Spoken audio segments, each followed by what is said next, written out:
How do you get published? How do you use writing to make yourself smarter academically? Okay. How do you deal with revision? How do you deal with the journals? Most articles in journals are rejected. Live with that. Every article is reviewed by 3 reviewers at least. If they all agree, then you have a chance of getting published. If one of them disagrees, it's going to be rejected, which means most articles are rejected. So live with that. Realize it won't happen the first time around. Find out what the journals are, where do other people publish, and go for those. My view now, and this is the most important thing I can tell you, it's hard to get a feeling for journals. You have to read them first. They're extremely difficult to read, and they're very expensive.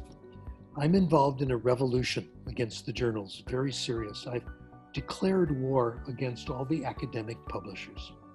I do not publish in these journals, the ones that charge lots of money, and they're the prestige journals, and I don't read them. I don't cite authors from them. I publish, first of all, they're expensive. You want to publish in it, you want to read journals and subscribe? I looked at my tax return one year, and I found I was spending like $2,000-$3,000 a year, $4,000 just on journals, which I can't afford. I was an academic. I don't have that kind of money. And I found on books I was spending the same amount. One year I spent like $7,000, $8,000 just on technical reading materials. No, nobody can do that. And if people are angry at teachers, they look down on teachers, college professors, because they don't read. Well, 2 things wrong. They can't read because they can't afford it. Unless you live walking distance from a university library, you cannot find these things. Also, the articles are nearly all incomprehensible. They're far too long. These are people who are publishing their doctoral dissertation, okay? It just goes on and on. The article, one of my favorites, the one about the double helix that talked about DNA and the structure of the DNA molecule, one of the most famous articles ever written, 2 pages. They got the whole thing done in 2 pages, and it's totally comprehensible, really.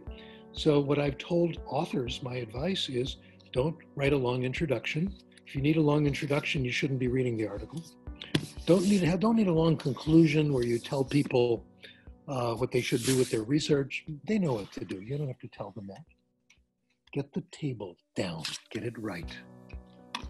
Once you get the table, then you can write up the results section.